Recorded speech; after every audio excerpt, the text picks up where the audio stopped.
बहुत समय पहले पहाड़ों और घने जंगलों से घिरे एक शांत गांव में एक अद्भुत रहस्य छिपा था।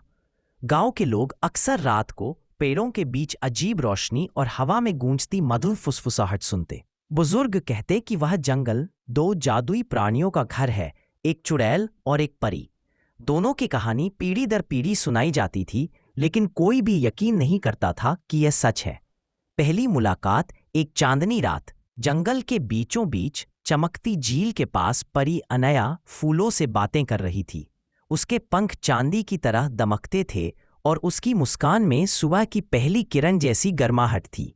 अनया हर रात जंगल के छोटे प्राणियों को सुख और शांति देती, सूखे पेड़ों को हरा कर देती और घायल जानवरों को ठीक कर देती। लेकिन उसी जंगल के दूसरे छोर पर रहती थी मोरविना, एक चुड़ैल जिसे अपने काले जादू को और गुस्से के लिए जाना जाता था। उसकी आंखें रात जैसी गहरी और उसकी चाल धीमी मगर डर पैदा करने वाली थी। लोग कहते थे कि वह जंगल को अपने कब्जे में लेकर पूरे गांव को अंधेरे में डुबोना चाहती है। अनया और मोरविना कभी आमने सामने नहीं आई थी, पर उस रात मोरविना ने पहली बार अनया को देखा। परी की चमकती रोशनी उसके अंधेरे में गहराई तक चुभ गई। यह रोशनी मेरे जंगल को कमजोर कर देगी, मोरविना ने खुद से बड़बड़ाया। टकराव की शुरुआत अगले ही दिन जंगल में अजीब घटनाएं शुरू हो गईं। फूल मुरझाने लगे, झरनों का पानी काला पड़ने लगा और पक्षियों की चहचहाहट बंद हो गई। अनया को समझ आ गया कि यह मोरविना का काम है। वह चुड़ैल के सामने पहुंची और शांत स्वर में बोली, मोरविना, यह जंगल सिर्फ तुम्हारा नहीं है। यहाँ हर पेड़, हर नदी, हर प्राणी का हक है। क्यों कर रही हो ऐसा? मोरविना हंसी, एक ठंडी डरावनी हंसी।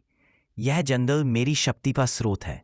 रोशनी और प्यार जैसी चीजों के लिए यहाँ कोई जगह नहीं। यह अंधेरा ही मेरा घर है।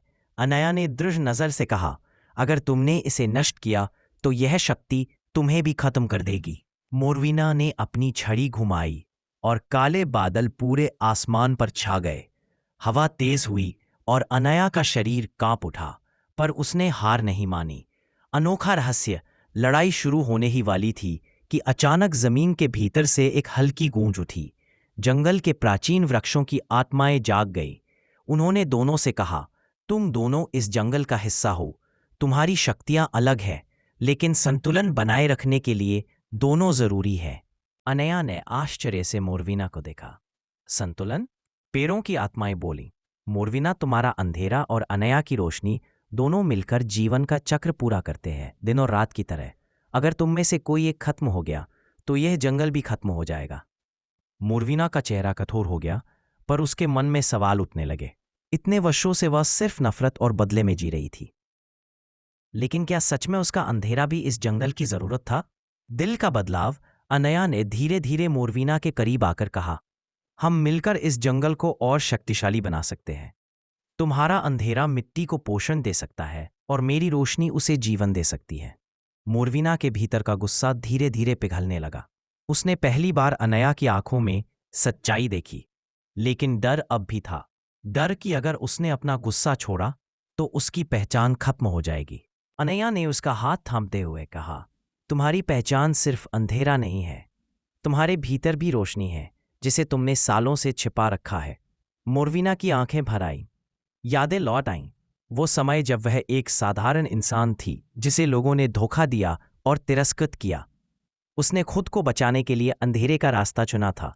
नया सवेरा उस रात दोनों ने मिलकर एक प्राचीन मंत्र पढ़ा। मोरविना ने अपनी काली जादुई छड़ी को झील के पानी में डुबोया और अनया ने अपनी रोशनी से उसे शुद्ध किया। धीरे धीरे काले बादल हटने लगे, झरनों का पानी फिर से साफ हो गया और सूखे पेड़ों पर नई कलियां उगाईं। गांव वाले सुबह उठे तो देखा कि जंगल पहले से भी ज्यादा सुंदर हो गया है, पर उन्हें ये नहीं पता था कि ये दो जादुई प्राणियों के मिलन का परिणाम था। मोरविना अब भी चुड़ैल थी, लेकिन अब उसके जादू में विनाश नहीं बल्कि संतुलन था। वह अंधेरे को संभालने लगी ताकि जीवन का चक्र पूरा रहे। अनया उसकी साथी बनी, जो रोशनी और प्यार की ऊर्जा देती रही। गांव के लोग जब भी उस जंगल से गुजरते, उन्हें कभी ठंडी हवा का स्पर्श मिलता तो कभी चमकदार रोशनी का। वे समझ नहीं पाते कि यह क्या है, पर उन्हें शांति मिलती। मोरविना और अनया ने साथ मिलकर यह साबित कर दिया कि रोशनी और अंधेरा दोनों ही जीवन के लिए जरूरी है।